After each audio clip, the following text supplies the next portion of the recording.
Greetings, this is Tanya Poole, the author of The Magic of Self-Love, and today I'm so honored to have Dawanna Benjamin, my Kemetic Yoga instructor extraordinaire is what I call her.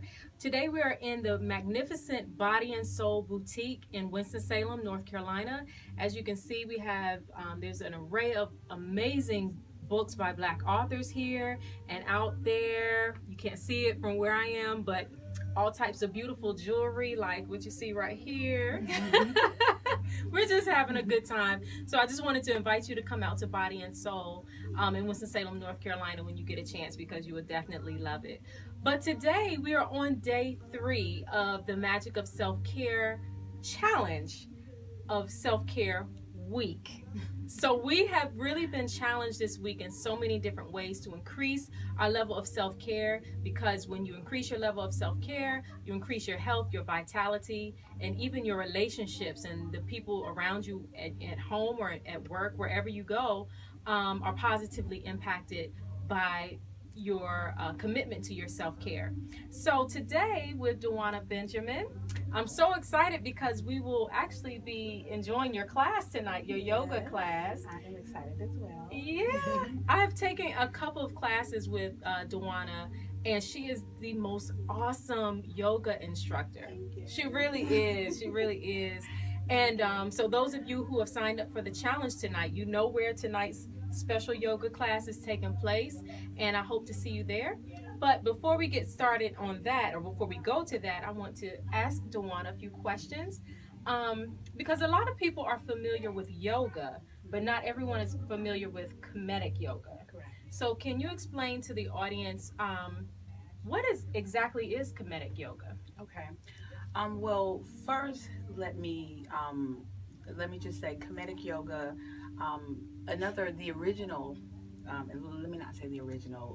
One of the original names of Egypt was Kemet, and so Kemetic Yoga is it's the original form of yoga that started in Kemet, which gives it its name, Kemetic Yoga. Yeah.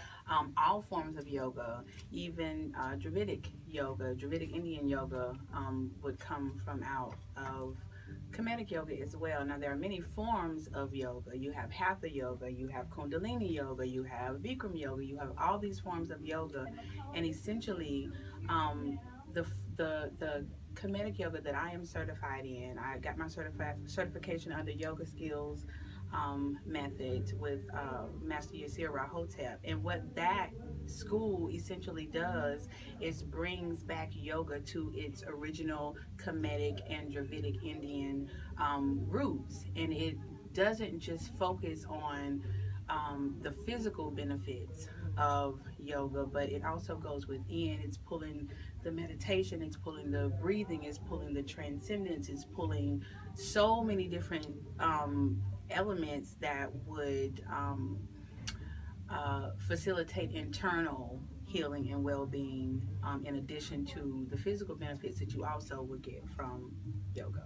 That's Kemetic awesome. Yoga in particular. Kemetic Yoga. And what's so interesting is that today's theme is about bringing harmony to the mind, body, and spirit. Oh, wonderful. And our affirmation for the day is, when I bring balance into my mind, body, and spirit, or bring harmony into my mind, body, and spirit, I also attract balance into my entire life. Oh, wonderful. So very it's appropriate. yeah, it's all coming together. Thank you for that. Of course. So how were you first introduced to this particular style of yoga?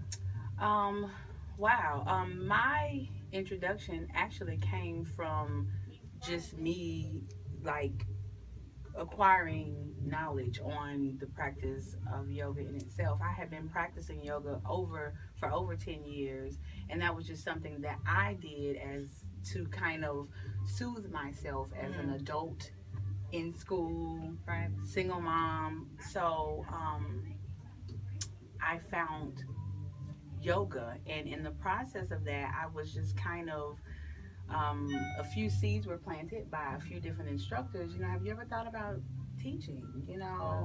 And I hadn't, until one day I was laying there, actually at the very end of a yoga practice in meditation, and I had a vision of myself, walking around my class, talking them through meditation. And so then I did see myself teaching yoga. So then I just kind of thought to do some research on different types of certifications, different types of yoga. And in that, I found all this plethora of styles of yoga. And so, in inquiring about certifications, I decided that it would only make sense for me to choose to get my certification in Kemetic Yoga. Right.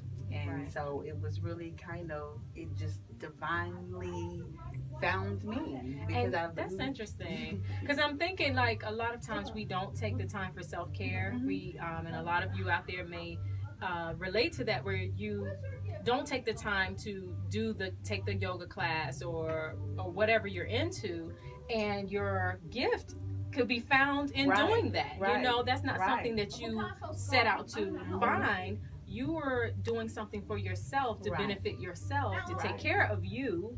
And in the process of taking care of you, you found a gift, your own gift, which is now become a business of yours. Yeah. So what have you discovered about yourself through the yoga practice? Um, I've had a lot of self discovery through the yoga practice. I mean, as I just told my story of how I even became an instructor, I got that through yoga practice. But through me, you know, being certified and practicing Kemetic Yoga in particular, it has given me some historical, knowledge that I didn't have before I found Kemetic Yoga. Right. It has given me, I guess, more pieces of the puzzle to link and connect together to allow me to be my whole self. Yeah. My whole holistic self. And so it's just kind of like another link to the puzzle, that inner peace. Um, it's also allowed me to find my breath. And when I say that, when we take my class a little later this, actually shortly. Tonight? Right. I will talk about the breath because that's also very important in Kemetic Yoga. And so when I say I found my breath, I found my ability to control my breathing, to control my life force, to control my energy, to tap into that, to learn how to slow it down, speed it up, and all of these things that's very, very important, not just in yoga, but in life, period. Right.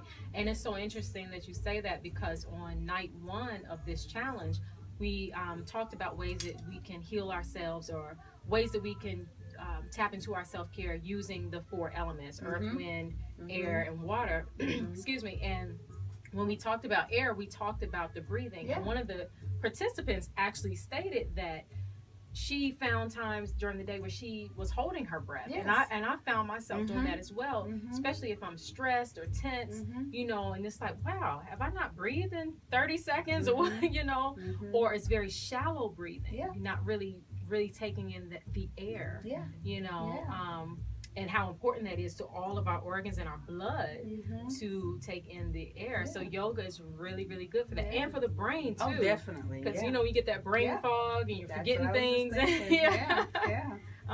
So I found my breath. That to me was one of the huge, perks of yoga, and I can almost remember the class when I was like, oh, like I get it, like. Me focusing on my breathing, like I didn't even realize like it's over, and I just was in a whole other mental place, and so it's been lovely.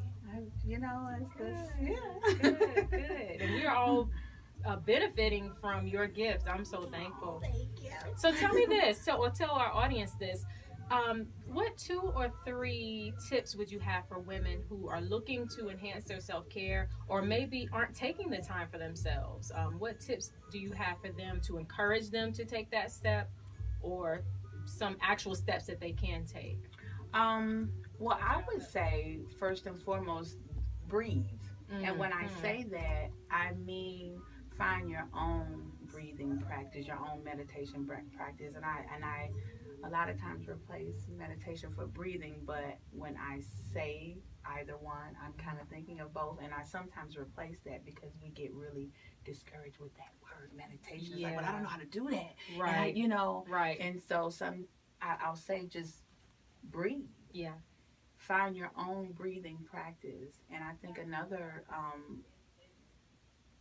really beneficial thing to do is try different things, because I think that a lot of times what happens is, a friend tells us, oh, this is good, you should do this. And, you do that and it's like, well, I don't like it. Yeah. And I don't want to do it. So it's hard to be committed. And you have to try things so you can find that thing That's good. that you enjoy doing, because then it won't be hard to do it. Right. Because it's like, that's what I want to do. It's like, it'll be hard to stop doing it, as opposed to your self-care practice and regimen like wearing you out. It's something that you can, it should be something that you have to pull yourself away so you can jump into the other world. It shouldn't stress you out. Right. Your self-care practice shouldn't be overwhelming and stress you out and become like another job. Exactly. Mm-hmm. Yeah. So I would suggest try different things, play around with some different things. And of course I'm going to suggest yoga. Yeah. It's peaceful, it's calm, it builds strength. Physically, mentally, and spiritually. So you just can't beat it.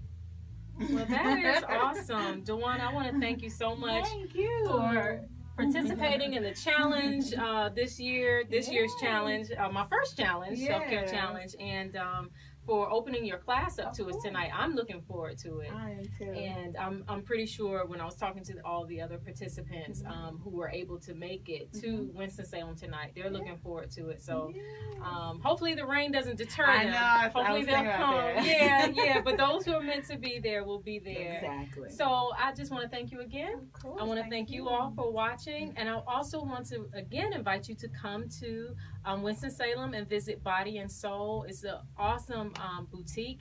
As you can see, they carry the magic of self-love right on their shelves. So I invite you to come and check us out here. And until next time, I'm wishing you peace and love. Thank you.